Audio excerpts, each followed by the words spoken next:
अपने कमरे में तो आपको ये दिखेगा, और परीक्षा के लिए अगर आपने फॉर्मूला याद किया है तो आपको नहीं दिखेगा। तो बहुत सिंसियर है, तो सिंसियर नहीं है उनकी बात नहीं कर, तो सिंसियर नहीं है वो तो कहेंगे सिलेबस में नहीं है।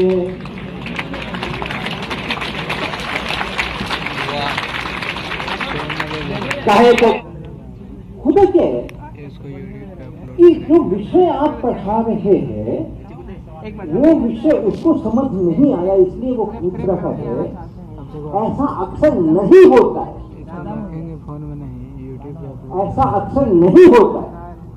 होता क्या है कि जो आप नहीं पढ़ा रहे हैं, जो आपने 2 महीने पहले पढ़ाया था, पिछले सेमेस्टर में पढ़ाया था, पिछले साल पढ़ाया था, 2 साल पहले पढ़ाया था, 3 साल पहले पढ़ाया था, आपने नहीं पढ़ाया होगा, 3 साल पहले किसी दूसरे शिक्षक ने पढ़ाया होगा, वहां पर कोई एक भ्रम की गुत्थी मस्तिष्क में घुस गई थी और वो अलग अलग रूप से अब बाहर निकल रही है। तो समस्या वहां पर है, ट्यूमर वहां पर है, उसके कारण से सिर में दर्द हो रहा है। आप उसको सिर दर्द की दवा सेरिडॉन खिलाते रह जाओगे, उसका सिर दर्द ठीक नहीं है जब तक उस ट्यूमर को ठीक नहीं करेगा। और वो कौन सी भ्रम की गुत्थी है, कहां पर है, ये जानने का आपके पास जो इनपुट डेटा है वो उस बच्चे के द्वारा कहे जाने वाले शब्द हैं। वो उसी प्रश्न को जो आपने पहले भी सुने होंगे दूसरे बच्चों से, उसी में आप देखेंगे कि कहीं ना कहीं कुछ ना कुछ मॉड्यूलेशन है, कहीं ना कहीं कुछ ना कुछ अंतर है। प्रश्न वैसा ही दिख रहा है, लेकिन कहीं ना कहीं थोड़ा फ्रीक्वेंसीज में थोड़ा अलग। वही मेरे पास इनपुट डेटा होता है जिसे हम जान सकते हैं कि भ्रम है कहां पे, उसको टारगेट करना है। उसके लिए बहुत ध्यान से सुनना बहुत जरूरी है, एक शब्द सुनना जरूरी है। अब भगवत गीता के पूरे पहले अध्याय के अंदर में अर्जुन बोलते चले जा रहे हैं, बोलते चले जा रहे हैं, बोलते चले जा रहे हैं, और कृष्ण उवाचो आपको नहीं मिलेगा। वो बड़े ध्यान से सुन रहे हैं कि अर्जुन को क्या क्या भ्रम है, और उसके बाद तक उसका निवारण करने की कोशिश कर रहे हैं। और बीच बीच के अंदर में अर्जुन के प्रति प्रश्न भी साथ साथ आ रहे हैं, वो सब कुछ चल रहा है। उसके बाद कल शास्त्रार्थ चल रहा है उनका। फिर भी कहते अर्जुन के तो भ्रम खत्म हुए होते ही नहीं है, इतना कोशिश कर लिया कृष्ण भगवान जैसे गुरु ने, और वो फिर भी नहीं हो गया। तो उन्होंने कहा छोड़ो ये सब तर्क लेकर आर्ग्यूमेंट लॉजिक, इसको विराट स्वरूप के दर्शन करा दो। और जैसे ही वो विराट स्वरूप का दर्शन किया, एक मुंह के अंदर में सभी पूरे यूनिवर्स से घुसे जा रहे हैं, और ये हो रहा है और वो हो रहा है, सूरज चंद्रमा सब एक साथ दिखाई पड़ रहे हैं, शून्य से अनंत तक की यात्रा एक ही जगह पे हो रही है। सारे भ्रम खत्म हो गए, फिर उठा लिया, गांडी उठा लिया, आगे कोई प्रश्न नहीं पूछा। ये जो विराट स्वरूप है अपनी प्रकृति का, उसके दर्शन करने सारे माया मोह भ्रम सब दूर हो जाएंगे, विकार सब दूर हो जाएंगे, आप बिल्कुल अपने कर्तव्य पथ पर चल पड़ोगे। भी चले, हाँ चलिए आगे बढ़िए। फिजिक्स लर्निंग भी ऐसा ही एनलाइटनमेंट है जैसा नरेंद्र को हुआ था, जिससे वो विवेकानंद बने थे। आगे बढ़िए। अच्छा थोड़ा आप लोग बताओ जरा, किसको किसको पहचानते हो? ऐसे तो किसी ने इनकी फोटो खींच करके नहीं रखी हुई है। हाँ, इन लोगों की फोटो कौन खींचता वही उस जमाने में, लेकिन कल्पना से एक खास तरह की मूर्त, एक खास तरह के लोगों के लिए लोग बना करके चलते हैं, तो हम लोग उसी प्रचलन से चलते हैं। तो सबसे ऊपर बाईं तरफ, हाँ जी, तुलसीदास जी बीच में, चैतन्य महाप्रभु के उसके दाहिने रामकृष्ण परमहंस, दूसरी लाइन सबसे बाईं तरफ, बीच में दाहिनी तरफ। हाँ बिल्कुल ठीक, दिखा रहा हूँ। हाँ चलिए आगे। अपना देश जो है वो ऋषियों का देश है। अपना देश जो है वो ऋषियों का देश है। बहुत सम्मान के साथ हम अपने ऋषियों का नाम लेते हैं, क्योंकि उन्होंने जीवन बहुत अलग ढंग से जिया होता है। तो अपना और दूसरा अपना जो देश है वो मंदिरों का देश है। अपने यहाँ एक से बढ़कर के एक मंदिर होते हैं, और संख्या में तो आप पूछो ही नहीं। कभी कभी बुलडोजर भी चलाना पड़ता है उनके ऊपर, कितने मंदिर हो गए। तो मंदिरों का देश है अपना। आगे और अपने जो विद्यालय होते हैं, अपने जो स्कूल होते हैं, उसको भी कहा जाता है विद्यालय मंदिर बोला जाता है ना। और बहुत सारे अपने जो संस्थान होते हैं शिक्षा के, उनका नाम नहीं होता है विद्या मंदिर, और विद्या मंदिर क्लासेस भी होते हैं। तो ये दूसरे तरह के मंदिर है, ये टेम्पल ऑफ लर्निंग है। वो टेम्पल्स ऑफ गॉड है, ये टेम्पल्स ऑफ लर्निंग है। अब देखो, आप दोनों में समानताएं देखना, दोनों में विषमताएं देखना। ये जो भगवान के मंदिर होते हैं, जो अपने भारत देश के अंदर में लाखों की तादाद में है, अमूमन क्या होता है? अमूमन साधारणता मंदिर जाते हैं तो क्या करते हैं? मंदिर जाकर के आरती करते हैं, फूल चढ़ाते हैं, कहीं चंदन लगाते हैं, कहीं परिक्रमा करते हैं। बना निश्चित नियम बने हुए हैं, ये करना, ये करना, ये करना, ये करना, ये करना, ऐसा ऐसा करना। अच्छा लगता है अच्छा? जाते हैं मंदिर कोई अच्छा लगता है। ईश्वर के दर्शन होते हैं क्या? जीवन के अंदर परिवर्तन आता है क्या? दुनिया को देखने का नजरिया बदलता है क्या? लोभ लालच मोह से मुक्ति मिलती है क्या? अमूमन तो नहीं मिलती, अमूमन तो नहीं मिलती है। बहुत स्पष्ट मुझे जो लगता है, मैं एकदम स्पष्ट बोलता हूँ।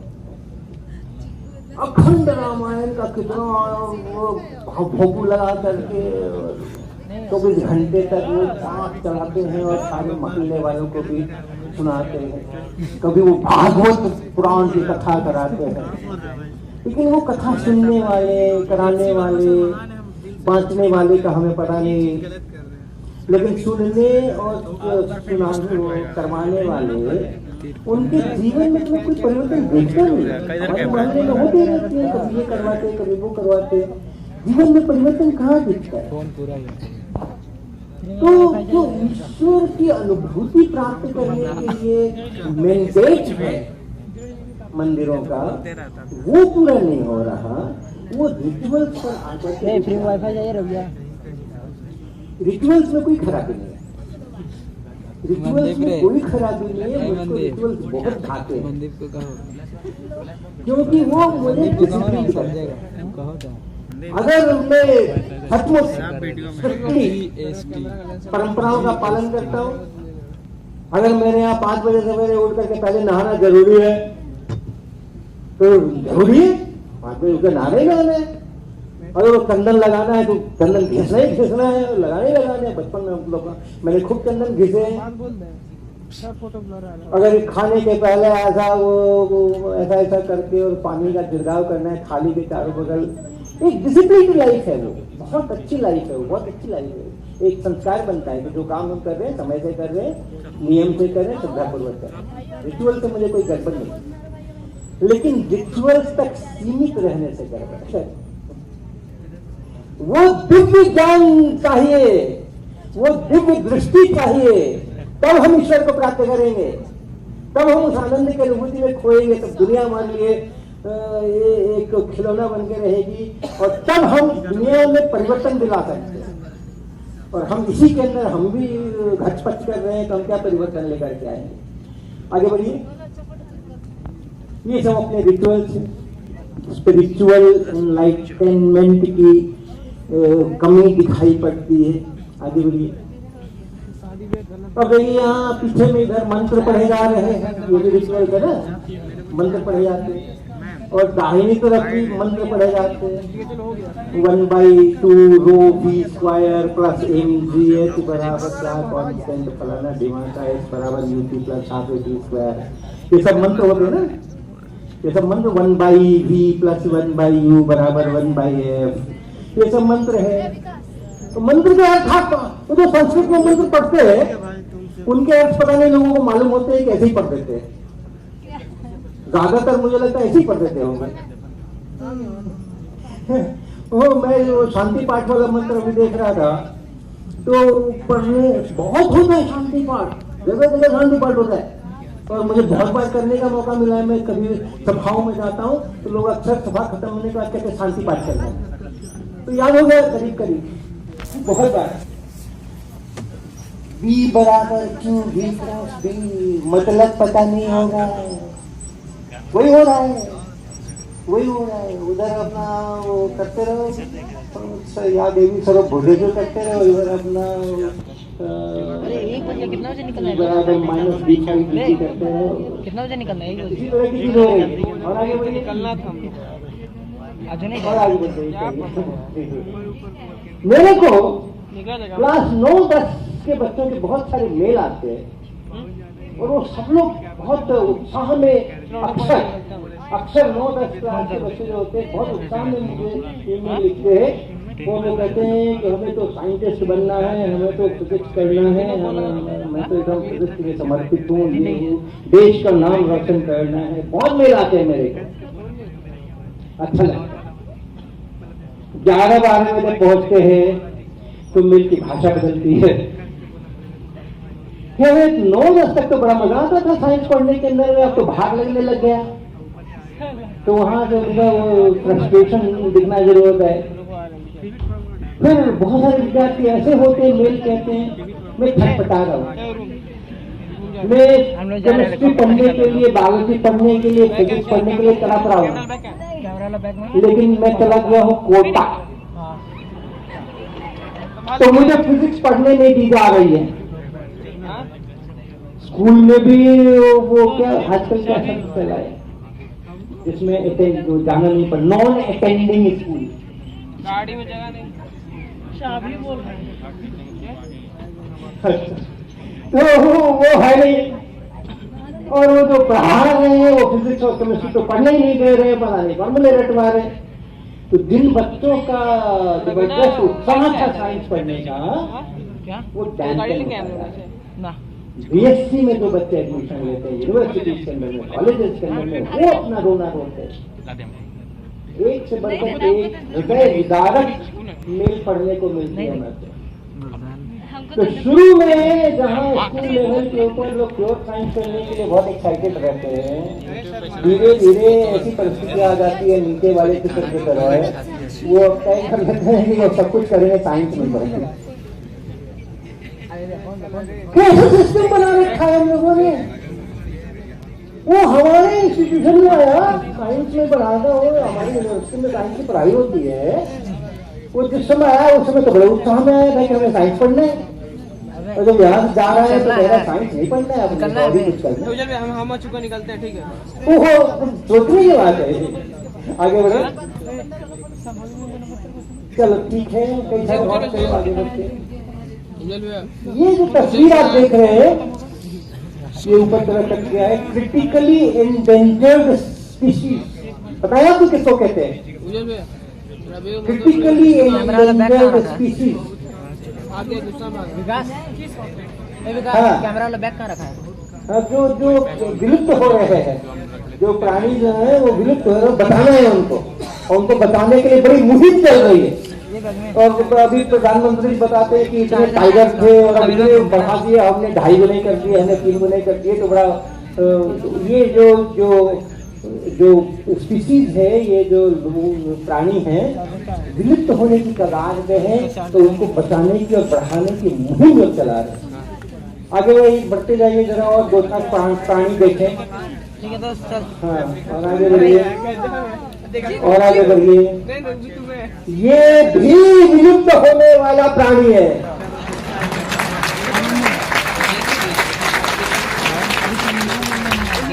क्रिटिकली एंडेंजर्ड स्पीसीज है, committed and competent physics teacher. खत्म हो गए, तेजी से खत्म बताना है इसको, आंदोलन कराना है।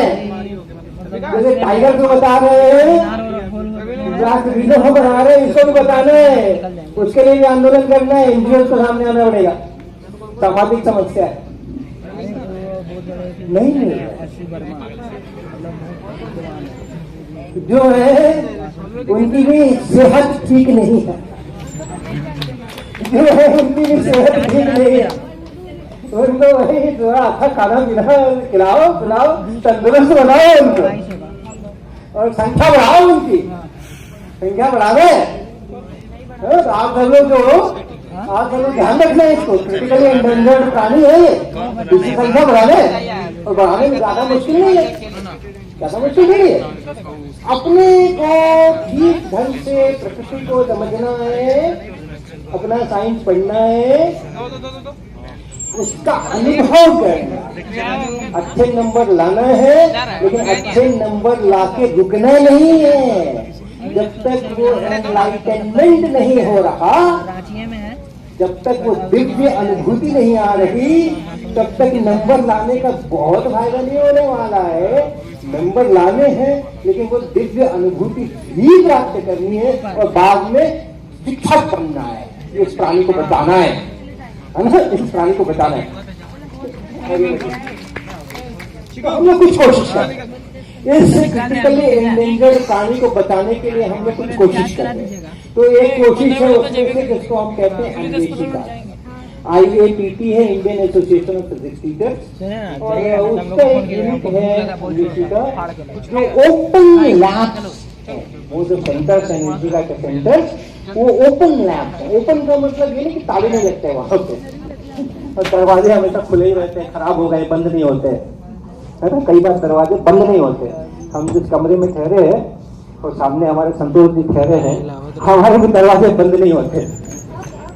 संतोष जी अपना कमरा खुला छोड़ के आए हैं, ओपन छोड़ करके आए हैं। तो वैसा वाला ओपन लैब नहीं है ये, हमारे दरवाजे सब ठीक होते हैं। ओपन यानी हम कोई बाउंड्री नहीं खींच रहे, यहाँ पे ये वाला एक्सपेरिमेंट करना है, कल वो वाला करना है, एक्सपेरिमेंट नंबर 1 ये है, 2 है, नहीं। ये ऐसी लैब्स हैं जहाँ जिसको जो करने का मन हो वो आए, अगर सामान है तो करे, नहीं सामान है तो सामान का जुगाड़ करे, तो वहां आकर के वो एक्सपेरिमेंट करे। ऐसे 29 जगहों पर 29 शहरों में हमारे ये ओपन अन्वेषिका है, और इसका मैनेजमेंट और एडमिनिस्ट्रेशन और इसकी टीम 1 मैन आर्मी, एक अन्वेषिका, एक व्यक्ति, हाँ लैब चल रही है और वहां पे नए तरह के एक्सपेरिमेंट हो रहे हैं, और वो अपनी टीम वहां पे बना रहे हैं, अपने आसपास के स्कूल के कॉलेज के शिक्षकों को, विद्यार्थियों को ये दिव्य अनुभूति देने की कोशिश कर रहे हैं, जिसका स्कूल के नंबरों से, परीक्षा के नंबरों से कोई संबंध नहीं है, फिर भी फिजिक्स हो रही है। ऐसी ये लैबोरेटरीज है, यहाँ से हम तैयार कर रहे हैं कमिटेड और कॉम्पिटेंट फिजिक्स टीचर। और PLF जो आप देख रहे हैं वो हमारा एब्रिविएशन है फिजिक्स लविंग फ्रेंड्स, उनको हम फिजिक्स लविंग फ्रेंड्स कहते हैं जो इस काम में जुटते हैं। आगे बढ़िए थोड़ा। उनमें से एक अन्वेषिका है ये आंध्र प्रदेश में विजयनगरम में, तो सैंपल के रूप में मैं उसके कुछ चित्र यहाँ इकट्ठे करके आया हूँ। हमारी ये अन्वेषिका एक शिक्षक के चारों बगल घूमती है, उन्होंने इसको एस्टैब्लिश किया अपने कॉलेज के अंदर में, और फिर अपनी लोकल टीम बनाई और कर रहे हैं। चंद्रशेखर जोगा जी आप देखिए कितने सारे कार्यक्रम करते हैं। और एक बात और बता दें इनके बारे में, 65 मिनट हो गए। ये एक डिग्री कॉलेज के अंदर में असिस्टेंट प्रोफेसर या एसोसिएट प्रोफेसर है चंद्रशेखर जोगा, और इनका कॉलेज इनके घर से इतनी दूरी पे है कि रोजाना इनको कम्यूट करने में 2.5 घंटे का समय एक तरफ से लगता है, और उसके बाद अपने कॉलेज की सारे ड्यूटीज पूरी करते हुए और 2.5 घंटा आना और 2.5 घंटा जाना करते हुए प्रतिदिन ये दूसरे कॉलेजेस में, दूसरे स्कूलों के अंदर में, कभी उनको अपने केंद्र पे बुला करके, कभी उनके यहाँ जा करके इतना बड़ा इन्होंने नेटवर्क खड़ा किया है।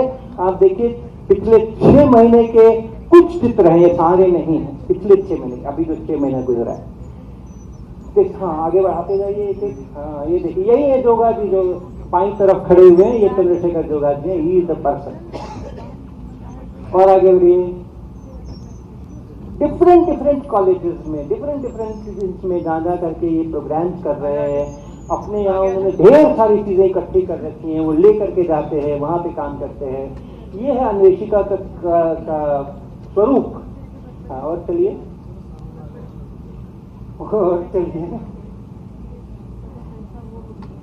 हाँ, ये लेजर से कुछ एक्सपेरिमेंट सिखा रहे हैं, लोगों को बता रहे हैं, और ये सारे एक्सपेरिमेंट इनके खुद के डिजाइन किए गए। मेरा हर अन्वेषिका कोऑर्डिनेटर अपने एक्सपेरिमेंट खुद डिजाइन करता है अपनी लैब के अंदर में, जिसका उपयोग करता है। हाँ, चलिए आगे चलिए। हाँ, ठीक है। हाँ, और आगे चलिए, और आगे चलिए। और आप देखेंगे जितने ऑडियंस होंगे, जो परफॉर्म कर रहे हैं, शिक्षक होंगे, वो सब मुस्कुराते हुए दिखेंगे आपको। पढ़ते समय में नहीं मुस्कुराओगे तो कब मुस्कुराओगे? मुस्कुरा के क्या पढ़ो? आप साइंस पढ़ रहे हैं, मुस्कुराइए, आप साइंस पढ़ रहे हैं।